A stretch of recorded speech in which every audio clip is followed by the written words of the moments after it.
देखिए आपका high school का बायोलॉजी का टॉपिक है, ठीक है।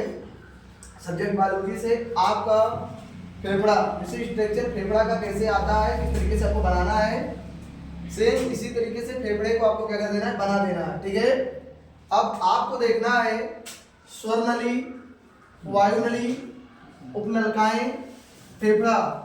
अब उपनलिकाएं तो आप जानते होंगे जिसमें कई सारे कोष बने हो, ठीक है, वायु के आने जाने के लिए, ठीक है। उपनली हो गया, उपनली का मतलब जो दोनों आपका जो ये डंडी की तरीके से तो बन के आया है, नीचे दोनों फेफड़े में जो कनेक्शन किया उसको उपनली बोलते हैं। डायफ्राम उसको बोलते हैं जिसके ऊपर आपका ये फेफड़ा सेट किया जाता है, जिसके ऊपर रखा होता है, ठीक है। इसके नीचे और पूरी सारी मैकेनिज्म होती है, तो नीचे होता है। ये आपके सामने बना है ग्रासनी कंठ, ठीक है। अब आपको देखना है, जैसे हाई स्कूल में अगर चित्र पूछ रहा है 2 नंबर का, तो आप बना के दे बता दीजिए कैसे बना के, और आपको चित्र में लिख देना है। लेकिन अगर आपसे वो अगर कह रहा है कि इसको दीर्घ में या लघुत्तरीय में आपको बनाना है, थोड़ा बड़ा करना है, तो आपको कुछ नहीं करना है। जितनी चीज आपने इसमें फेफड़े में आपने जितना चीज आपने चित्र में लिखा स्ट्रक्चर में, आपको सेम क्या करना है, इधर देखिए। जैसे हमें क्या पता है, जैसे हम हेडिंग डालेंगे स्वर नली, ठीक है, क्या डाल देंगे, स्वर नली, ऐसे करके इसके बारे में लिख देंगे, ठीक है। उसके बाद फिर हेडिंग डालेंगे ग्रासनी, ग्रासनी को हेडिंग डाल करके लिख देंगे, ग्रासनी का क्या काम होता है, ग्रासनी, ठीक है।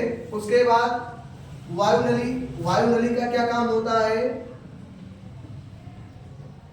सभी के बारे में क्या करते हुए जाओगे, दीर्घ में जाओगे। अब वायु नली का मतलब ये होता है इसके द्वारा ऑक्सीजन हमारे शरीर के फेफड़े में आता है, ठीक है।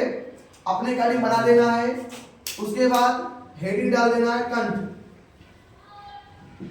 कंठ का काम होता है इसी के द्वारा जो हमारे आवाज निकलते हैं कंठ के थ्रू ही निकलते हैं, ठीक है। बोलना जो होता है कंठ के थ्रू ही बोला जाता है, ठीक है। Yes sir. उसके बाद डायाफ्राम क्या होता है, डायाफ्राम हेडिंग डालना है।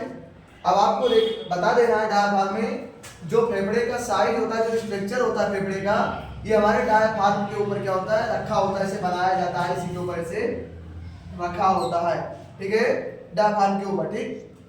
उसके बाद अगर आपको ज्यादा कह रहा है तो आप सभी के बारे में आपको क्या कर देना है, लिख देना है। उपनली हो गया, ठीक है, उपनली। अब उपनली में आपको बताना है हेडिंग में कि उपनली में जो हमारे फेफड़े के जो दोनों वायु जो फेफड़े में कनेक्शन करते हैं, दोनों जो फेफड़े के अंदर जाने की वायु को पहुंचाने के लिए, उसी को उपनली कहा जाता है, जो दोनों फेफड़ों को जोड़ने का काम करता है, ठीक है।